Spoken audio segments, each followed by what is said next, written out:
அரசியல்வாதிகள் ஓட்டுக்கு தருகிற பணம். இது ஒரு வகையில சொன்னா பிச்சை எடுக்கிறத விட கேவலம் ஓட்டுக்கு பணம் வாங்குறது. என்ன காரணம் சொன்னா, பிச்சை எடுப்பது கூட மார்க்கத்துல ஹராம் கிடையாது. நான் வச்சுக்கணும், பிச்சை எடுக்கிறது கேவலமான தொழில் என்பது வேறு, பிச்சை எடுக்கிறது அவமானம் என்பது வேறு. ஆனா நல்லா தெரிஞ்சுங்க, பிச்சை எடுக்கிறது மார்க்கத்துல ஹராம் கிடையாது.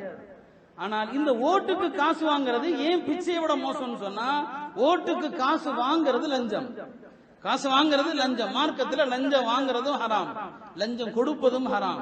அந்த வகையில பார்த்தா பிச்சைக்காரனை விட மோசமானவர்கள் ஓட்டுக்கு காசு வாங்கக்கூடியவர்கள். யார் ஓட்டுக்கு காசு வாங்குறானோ அவன் பிச்சைக்காரனை விட மோசமானவன். அண்மை காலத்துல நம்ம ஊர்ல என்னங்க, இந்த நம்ம தமிழகத்துல ஓட்டுக்கு காசு வாங்குறது அவ்வளவு மோசமாக ஆகி போச்சு.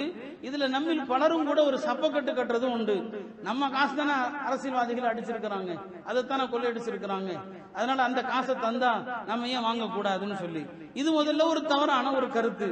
முன்பே ஒரு சட்டத்தை வச்சு நான் இந்த கருத்தை உங்களுக்கு விளக்கியும் இருக்கிறேன். பாருங்க, நம்ம காசு தானே அப்படிங்கிறது இருக்குது, இது முதல்ல அடிப்படையில தவறானது.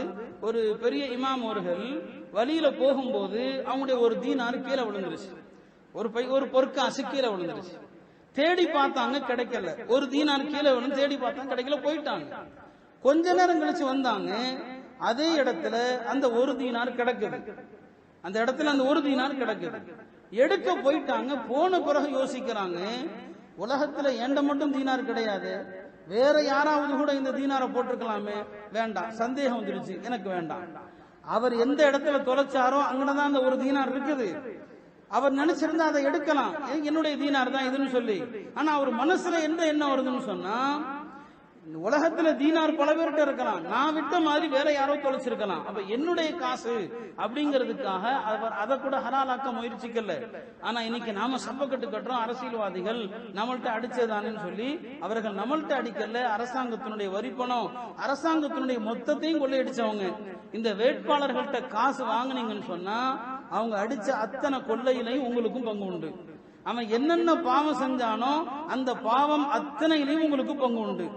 ஏற்கனவே பாவ சுமைகள் நம்மகிட்ட கொஞ்சம் இல்லை, ஏராளமான பாவ சுமைகளோடு தான் வாழ்ந்துட்டு இருக்கிறோம். இந்த அரசியல்வாதி இடத்துல நீங்க வாங்கக்கூடிய ஒவ்வொரு காசுலையும் அவன் இந்த பணத்தை வச்சு எத்தனை தப்பு செஞ்சானோ, என்னென்ன ஹராம் செஞ்சானோ, எத்தனை சினிமா தியேட்டர் கட்டினானோ, அது அத்தனையிலும் உங்களுக்கும் பாவத்துல பங்கு உண்டு. ஏன்னா அவன் செய்யக்கூடிய அத்தனை நடவடிக்கைக்கும் நீங்க ஒரு காரணியாக இருக்கிறீங்க. நல்ல ஞாபகம் வச்சுக்கணும், இந்த ஓட்டு போடுறது அப்படிங்கிறது இருக்குது, அது மார்க்கத்தினுடைய பார்வையில பரிந்துரை செய்யறது. இவர் சட்டமன்ற உறுப்பினர் ஆகிறதுக்கு தகுதி, நீங்க ஓட்டு போடுறீங்கன்னா அது பரிந்துரை செய்யறது.